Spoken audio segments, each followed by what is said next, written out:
पोटल और बुट डालीर यह रेसिपी को गोटे थर बनातु। पोटल सरीबा जाए यही रेसिपी बनईकि खावाई इच्छा करेंगे। ता सहित जो स्पेशल मसलाटा पड़ी कौन सी आमिष तरकारी ठार भी कम लगे। नमस्कार, सस्मिता कुक्स पर चैनल आ गोटे नुआ रेसिपी सहित आपण अनेक अनेक स्वागत करुच्चे। पोटल में आपण मैंने बहुत प्रकार रेसिपी बन सारी गोटे थर यही उपाय पोटल और बुट डालीर तरकारी को बनातु। भात रुटी पूरी परोटा जहाँ भी खाइबे बहुत बढ़िया लगे। कौन सी आमिष तरकारी ठार भी कम लगे।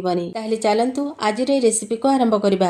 पोटलर यही रेसिपी बनवाई ये 6 ରୁ 7टा पोटल नहीं ग्राम्स 250 ग्राम पोटल। आपण मैंने ये पोटल कम बेसी करेंगे। पोटल को काटिबा पूर्व कौन करवा ना पोटलर जो ऊपर चोपाटा थाए ताकू पनिकी किंबा छुरी साहाय्य छड़े नेबा। तापर पोटल को गोटा धोई नेबा। पोटल को काटिबा पूर्व प्रथमे ता चोपा छड़े नेबे तापर गोटा धोई नेबे। तो देखंतु पोटल को भल भाव में धोई नहीं। एबे चलतु पोटल को आमे काटी नेबा। प्रथमे पोटलर जो आग पछ नासी अछि ताको काटिकी बाहर करदबा। तापर पोटल को 2 खंड करके काटिबा। तो देखंतु पोटल को एई भली भाबे 2 खंड करके मु काटी नेछि। एबे आमे सेम प्रोसेस रे सबजाक पोटल को 2 खंड करके काटी नेबा। किछि समय पर देखंतु सबजाक पोटल को काटी नेछि। एबे आमे पोटल को साइड रखिबा। पोटल छड़ा एठी हमकु आलू दरकार। एठी मु 2टा बड़ साइज रो कंचा आलू नेछि। आपण माने आलू कम बेसी करि परबे।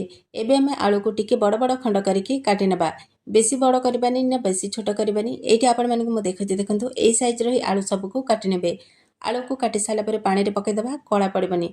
आलू और पोटल छड़ा एठी हमकु बुट डाली दरकार। तो एठी 100 ग्राम रो बुट डाली को 3 घंटा पूर्व बतुरे रखी। देखो बुट डाली भल भाव में बतुरी जाइए। ये आम सब जिनस रेडी अच्छी। एबे जिबा रोषे आड़ को। एबे कौन करवा ना फ्लेम ऑन करके कड़े बसवा। कड़े को मीडियम फ्लेम रे गरम करनबा। कड़े भल भाव में गरम होगा 3 ରୁ 4 चामच तेल दबा। तेल भल भाव में गरम होगा काटिकी रखिथिबा पोटल सबको कड़े रे देदेबा। ता सहित पोटल को देखिकी एठी आमे अल्प टिके लुण पकेबा और भल भाव में गोले नेबा। एबे आमे फ्लेम को मीडियम हाई रे रखिकी 3 ରୁ 4 मिनिट पर्यंत पोटल को लाल कलर हबा पर्यंत भल भाव में भाजी नेबा। पोटल को भाजिबार 3 ରୁ 4 मिनिट हो गलानी। देखंतु पोटल एठी भल भाव में भाजी गलानी। पोटल को भाजिला को टिके एमती प्रेस करदेबे। जहाँ भी पानी थबा पोटल भितर से सब बाहरी जिवो और पोटल भल भाव में भाजी हो जिवो। पोटल आ खाइला को पाणिचिया लागबनी। तो देखंतु एठी हमर पोटल भल भाव में भाजी जाइछि। एबे कौन करवा ना ए भजा होइतबा पोटल सबको गोटे प्लेट रे बाहर करनबा। तो देखंतु भजा होइतबा पोटल को प्लेट रे मु बाहर कर नेछि। एबे आमे पोटल को साइड रखबा। जेबा नेक्स्ट प्रोसेस को पोटल को भाजी साइला पर देखंतु कड़े रे अल्प तेल रह जाइछि। एबे कौन करबा ना आमे जो आलू काटिकी रखिथिले से कटा होइतबा आलू को कड़े रे दे देबा। तापरे टिके भल भाव में गोले नेबा। एबे आमे फ्लेम को लो टू मीडियम हाई रे रखिबा और कवर करिकी आलू को एठी आमे 50% कुक करनबा। मझिरे मझिरे कवर कलिकी आलू को टिके गोले नउतबे नले पोड़ी जिवो। तो आलू को भाजिबार पाखापाखि 3 मिनिट हो गलानी। देखंतु आलू एठी हमर 50% कुक हो जाइछि। एबे कौन करबा ना ए भजा होइतबा आलू को मध्य गोटे प्लेट रे बाहर करनबा। तो देखंतु एठी भजा होइतबा आलू को प्लेट में बाहर कर देछि। आलू को रखिबा साइड रे जिबा नेक्स्ट प्रोसेस को। एबे कौन करबा ना सेई कड़े रे आ 2 ରୁ 3 चामच तेल दबा। तेल को मीडियम फ्लेम रे गरम करनबा। तेल भल भाव में गरम होइला परे आधा चामच जीरा 2टा तेजपत्र पकेकी किछि सेकंड भाजी नबा। जीरा और तेजपत्र किछि सेकंड भाजी होगला परे एबे आमे थर पकेबा 2टा कटा हितबा पियाज। एडी मो 2टा बड़ साइज रो कटा हितबा पियाज देछि। पियाज को पूरा छोट छोट करके काटिछि। एबे आमे फ्लेम को लो टू मीडियम हाई रे रखिबा। पियाज को लाल कलर हबा पर्यंत भल भाव में भाजी नबा। पियाज एटी हमर भाजी हला भितर चलंतु आमे गोटे मसला तैयारी करनबा। मसला रे कोन नेछि एटी आपण मानक मु देखछि। देखंतु गोटे मीडियम साइज रो कटा हितबा टमाटो 1 ରୁ 1.5 इंच अदा नेछि। किछि रसुण नेछि। रसुण टिके अधिका दबा अदा टिके कम दबा। तरकारी रो टेस्ट बहुत बढ़िया आसीबो। एबे आमे गोटे मिक्सिंग जार नबा। सब मसला को एथिरे दे देबा।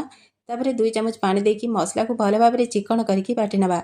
तो देखंतु एटी हमर मसला रेडी हो गला। सेपटे पियाज मध्ये भल भाव में लाल कलर हेकी भाजी हो गलानी।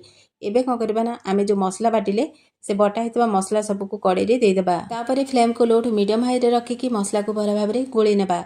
सांग माने आजिर वीडियो जदि आपण मानकु भल लागिबा लाइक करिवे शेयर करिवे। चैनल रे नुआ थिले प्लीज सब्सक्राइब करनेबे। फेसबुक पेज रे देखुथिले फॉलो तो निश्चय करनेबे। एबे आमे थर पकेबा आधा चामच हळदी गुंड 1 चामच लंका गुंड। आपण माने केतिक राग खाइबे से हिसाब रे लंका गुंड कम बेसी कर परबे।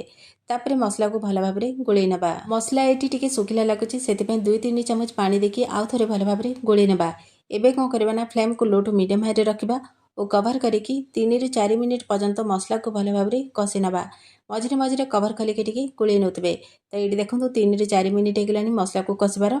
मसला तेल छाड़िलानी। एठी हमर मसला भल भाव में कसी हो जाइछि। एबे कौन करबा ना आमे जो भाजी के रखिथिले आलू से भजा हितबा आलू सबको एथिरे दे देबा। ତା ସହିତ ଯେଉଁ ବତୁରେଇକି ରଖିଥିଲେ ବୁଟ ଡାଲିକୁ ମଧ୍ୟ ଏଥିରେ ଦେଇଦେବା। ତା ସହିତ ସ୍ୱାଦ ଅନୁସାରେ ଲୁଣ ପକାଇବା। ପୋଟଳ ଭାଜିଲା ବେଳକୁ ଲୁଣ ପକାଇଥିଲେ, ଲୁଣ ପକାଇଲା ବେଳକୁ ଧ୍ୟାନ ରଖିବେ। ତାପରେ ଫ୍ଲେମ୍କୁ ମିଡ଼ିୟମ୍ ହାଇରେ ରଖିକି 1ରୁ 1.5 ମିନିଟ୍ ପର୍ଯ୍ୟନ୍ତ ଆଳୁ, ବୁଟ ଡାଲି ଓ ମସଲାକୁ ଭଲ ଭାବରେ କଷି ନେବା। ଆଳୁ ଓ ବୁଟ ଡାଲିକୁ କଷିବାର 1ରୁ 1.5 ମିନିଟ୍ ହେଇଗଲାଣି। ଦେଖନ୍ତୁ ଭଲ ଭାବରେ କଷି ହେଇଗଲାଣି। ଏବେ କ'ଣ କରିବା ନା 2 କପ୍ ଗରମ ପାଣି ଦେବା। ଗରମ ପାଣି ଦେଲେ ତରକାରୀର ଟେଷ୍ଟ ଭଲ ଆସିବ। ବୁଟ ଡାଲି ଓ ଆଳୁ ମଧ୍ୟ ଜଲ୍ଦି ସିଝିଯିବ। ଏଠି ଆମେ ପାଣି ଟିକେ ଅଧିକା କରିଦେଇଥିବା, କାହିଁକିନା ବୁଟ ଡାଲି ଆଳୁ ସିଝିବା ପାଇଁ ଟିକେ ଟାଇମ୍ ଲାଗିବ। ଏବେ ଆମେ ଫ୍ଲେମ୍କୁ ଲୋ ଟୁ ମିଡ଼ିୟମ୍ ହାଇରେ ରଖିବା ଓ କଭର କରିକି 7ରୁ 8 ମିନିଟ୍ ପର୍ଯ୍ୟନ୍ତ ବୁଟ ଡାଲି ଓ ଆଳୁକୁ ସିଝିବା ପାଇଁ ଛାଡ଼ିଦେବା।